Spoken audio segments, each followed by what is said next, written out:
All right, let's dive into this, huh? World of Warcraft, Season 2 of The War Within.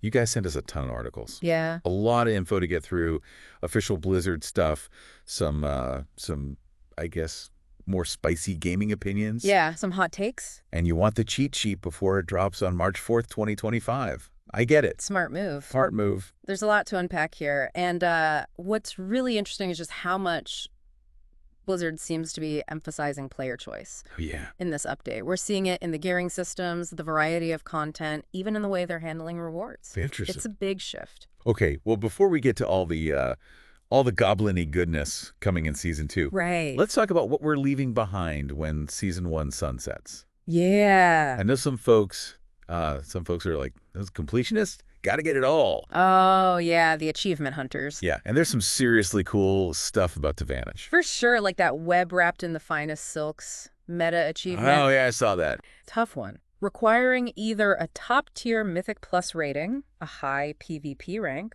or taking down Queen Ansarek, the final raid boss, on Mythic difficulty. Ooh, that's brutal. And the reward is the Luminous Nerubian Catalyst Stone. That's the one. Okay, now for folks who haven't been like deep in the rating scene, what does that even... It unlocks cool visual effects for your class set armor from the Nerobar Palace raid. So it's not about like power, it's about looking awesome. Right. It's that extra visual flair, you know? I like it. It's that extra flair Yeah. that makes your character stand out from the crowd. It's like a virtual trophy. Exactly. And I bet people are scrambling to finish that before March 4th. Oh, definitely. And speaking of rare stuff, anyone after the reigns of the Ascendant Suriki Skyrazor mount, Oh, yeah. better get farming now. That drop rate is about to plummet once the new season hits. Ouch. Yeah, I can see people in chat being like, back in my day. Back in my day, this mount was... This mount was easy to get. Yeah, exactly. But enough dwelling on the past, Yeah. right? You want to know about the future, and the future is goblins. Goblins. Undermine, here we come. That's right. It's not just a new zone either. It's a whole new energy. Really? Oh, yeah. Think crazy goblin contraptions, cartel drama, and a story all about liberating Undermine from the tyrannical clutches of Jester Gallywix. Awesome. And you'll be doing it in style, too. Oh, yeah. Hold onto your hats literally because Bran Brownsbeard loses his. He does. Poor Bran. You'll be zipping around in customizable hot rods with this new DRIVE system. Right. Now, is this like dragon riding but on the ground? Exactly. It's dynamic ground movement, similar to how we soar to the Dragon Isles. Oh, cool. So Blizzard is doubling down on these movement systems after dragon riding's success, huh? Seems like it. Yeah, they're really leaning into it. You say success, but, I'm a little skeptical. Dragon riding was great in the open world, but will it feel, I don't know, cramped and clunky in a city like Undermine? I see your point. Yeah. That's a valid concern. It'll depend on how well Blizzard adapts the system to a more confined environment. Right. Perhaps they'll introduce new mechanics or challenges specific to urban hot rodding. Okay. All right. I'll try to keep an open mind. Yeah, we'll see. But speaking of challenges, let's talk about the new raid, Liberation of Undermine, with 8 new bosses to tackle. And a staggered release schedule, which is always a good move. Yeah. Why is that? It gives raiders of all skill levels time to prepare and progress at their own pace. I like that. Yeah. The return of dinars is also big news. Yes. They're basically a currency that lets you buy specific raid gear. Think of it like a targeted crafting system for your gear. You're still earning currency, but you get to choose exactly which piece you're working towards. Exactly. It's a system that was really popular in past expansions, and it adds a layer of predictability to gearing, which can be a relief For sure. for those chasing specific upgrades. Yeah, absolutely. Plus, the raid has its own renown track, Yes. which is basically a reputation system. You earn favor with the Undermine factions, and that unlocks unique rewards. That's right. Seems like Blizzard is really packing this raid with content. Absolutely. And speaking of packed, let's talk about the Mythic Plus dungeon rotation. Oh, yeah. 8 dungeons in total. 8 dungeons. Okay, break it down for me. All right. 5 are from the War Within, including a brand new one called Operation Floodgate. Just to be clear, this isn't a mega dungeon like Dawn of the Infinite. Okay. It's a standard 4-boss dungeon. Oh, okay, so a little more manageable. Yeah, a little bit. And then we have 3 returning dungeons. 3 returning dungeons, yes. Which are? The Motherlode, Mechagon Workshop, and Theater of Pain. Okay.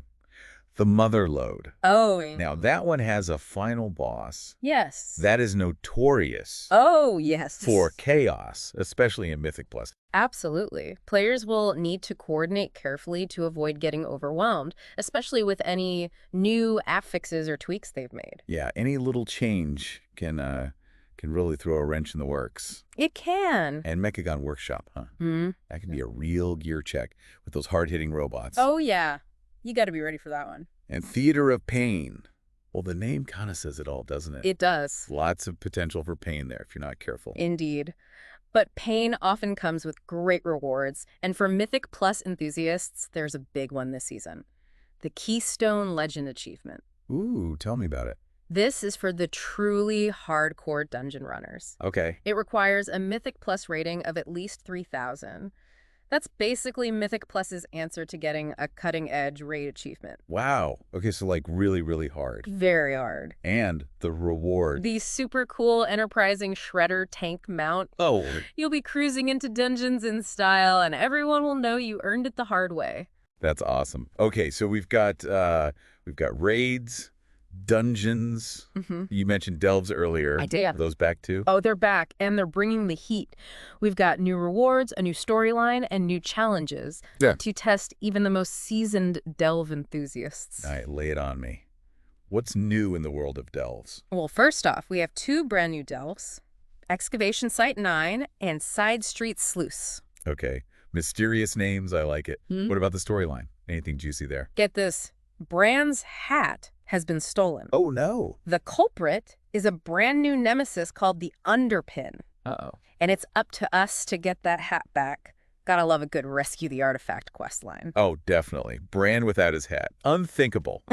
Plus, there's always that extra satisfaction when you foil a villain's plans and get some awesome loot along the way. Exactly. Speaking of loot, the big reward for delving this season is the customizable Delver's Gobtrotter mount. Yes. But there's a twist There is. for the solo players out there. Yeah. Okay, I'm intrigued. What's the twist? If you manage to defeat the Underpin on the highest difficulty without any help, you'll earn a special gold version What? of the Gobtrotter mount. Now that's a flex. A golden mount for soloing the hardest content. That's right. That's going to turn heads. It's going to be a rare sight. It's like Blizzard is giving a nod to all the, let me solo her players out there. Exactly. It's a fun way to acknowledge that playstyle and give solo players a unique challenge to strive for. Right, right. And while we're on the topic of challenges, let's talk about PvP. All right, bring on the arena. What kind of mayhem are we in for? Well, arena players get a new battleground this time around. It's called the Cage of Carnage. Ooh, the Cage of Carnage. Imagine a close-quarters gladiatorial arena, complete with trapdoors, ramps, and all sorts of environmental hazards. You had me at trapdoors. Yeah. I'm already picturing the crazy strategies and outplays. Oh, for sure. It's going to be wild. From the descriptions we have, it seems like it'll favor fast-paced, aggressive gameplay.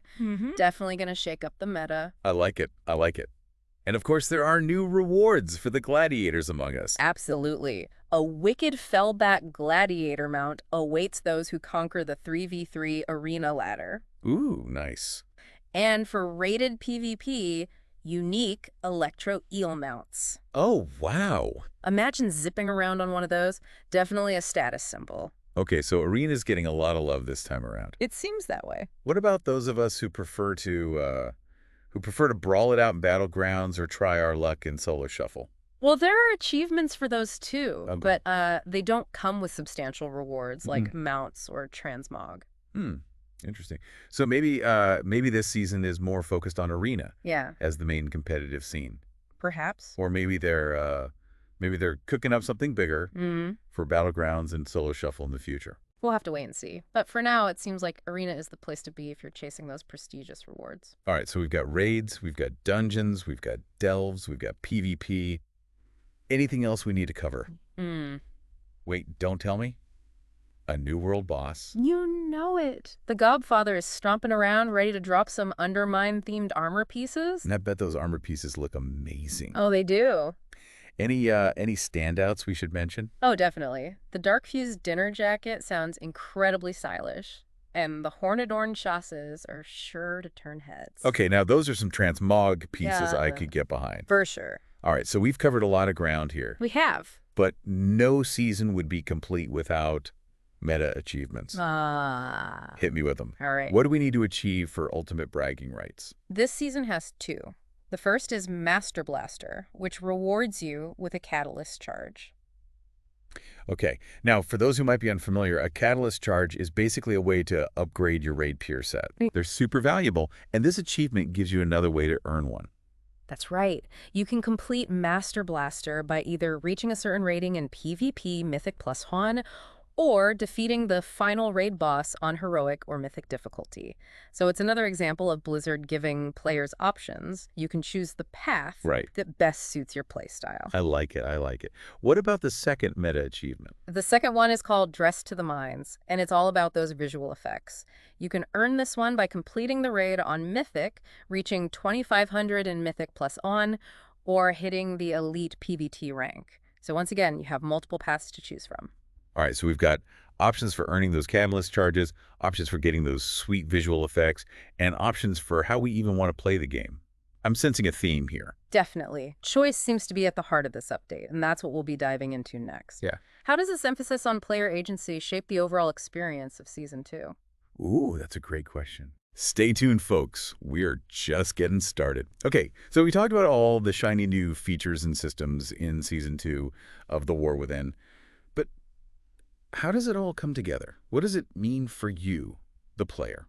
I think it means this season is bursting with possibilities. Yeah. You've got new ways to gear up, new challenges to overcome, new stories to experience, and like we were saying before, it's all about choice. Whether you're a hardcore raider, a dungeon delver, a PvP fanatic, or just someone who loves cruising around in style, there's something here for you. I like that, yeah. That seems to be the recurring theme here. Take the raid, for example. You can go for the glory of mythic progression, or you can ease into it with Raid Finder and normal difficulties.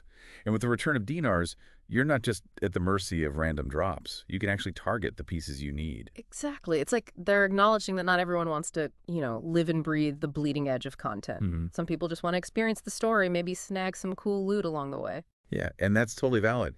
This focus on choice extends to Mythic Plus, too. Yeah. You've got the classic Keystone Master Path, but now there's this whole new level with Keystone Legend for those who want to push their limits. Right. It's like they're saying, hey, you like pushing keys. Well, here's the ultimate challenge and a sweet mount to prove you conquered it. That's a good point, yeah.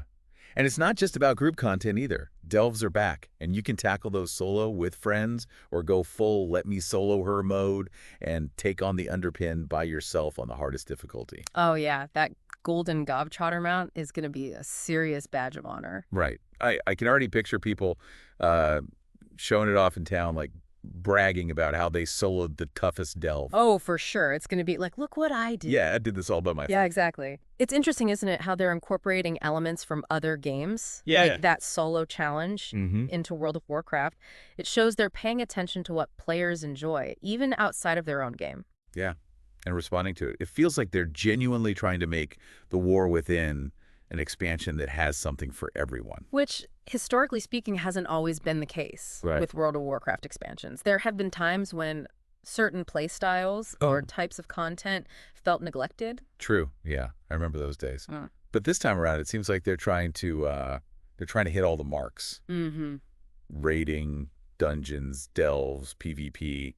They're all getting some love. For sure. Even the new zone, Undermine, has that something for everyone vibe.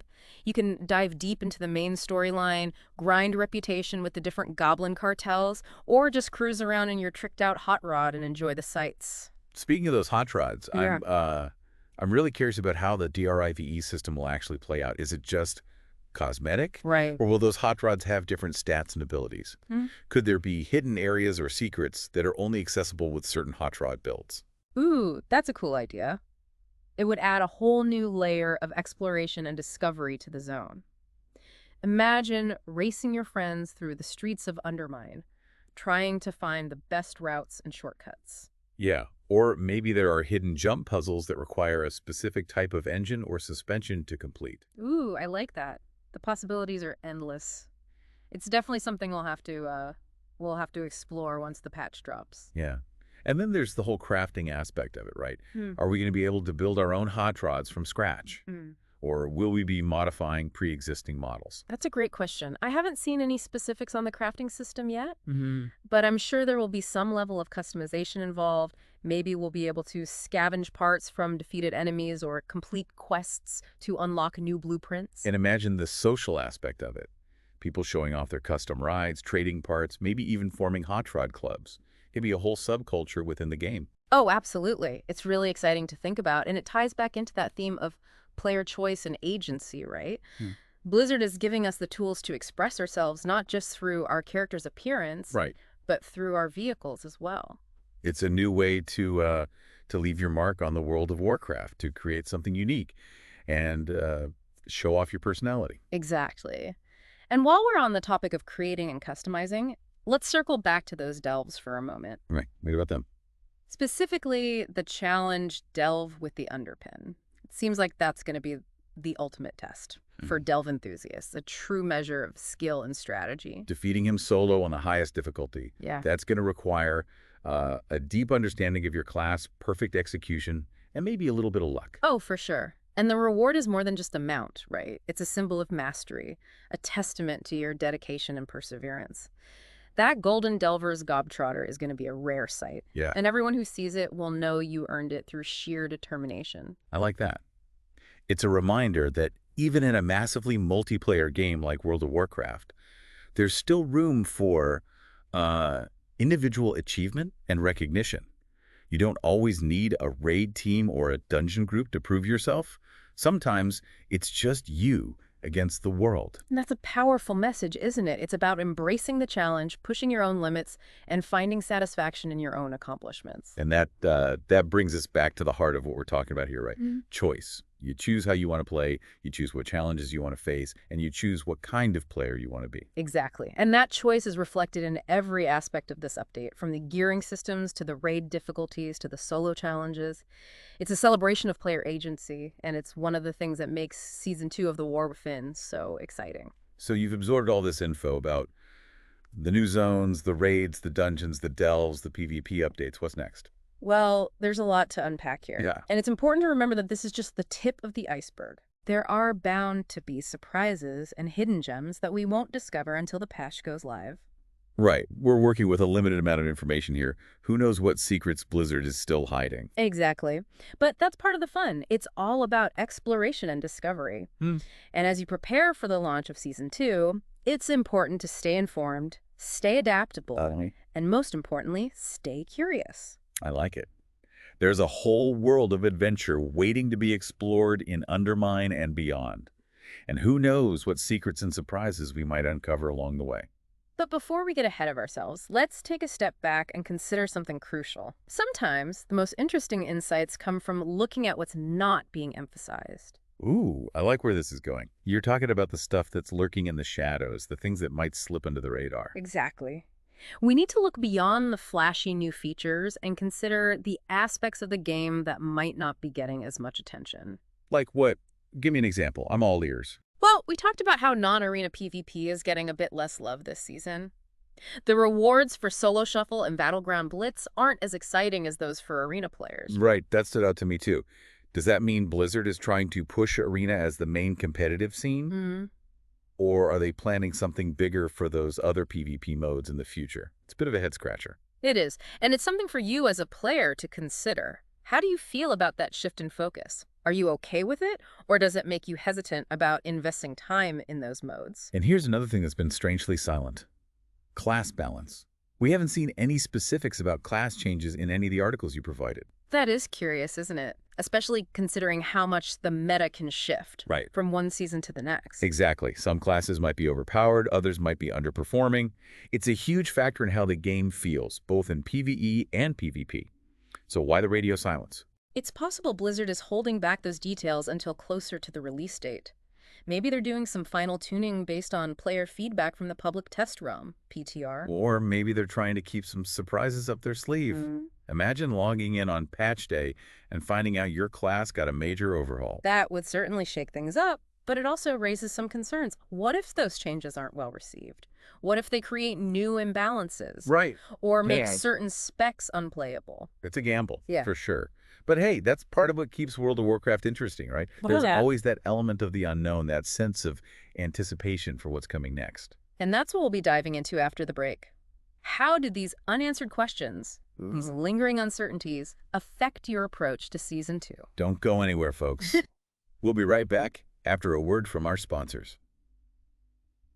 Okay, so we've covered the highlights of Season 2, explored this theme of player choice, and even poked around in the shadows looking at what isn't Ryan being talked about. But what does it all mean for you? What should you as a World of Warcraft player be thinking about as we hurtle towards March 4th?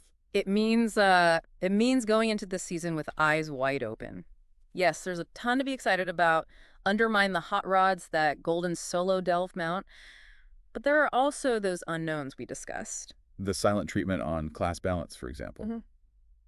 It makes me wonder if Blizzard is playing it close to the chest waiting for feedback, or if they just haven't nailed it down yet. Right, and that impacts you directly. Are you the type of player who's okay with some uncertainty, willing to adapt to whatever the patch throws your way? Or do you need those class changes spelled out in advance to feel confident about your main? I'm definitely in the need-to-know camp.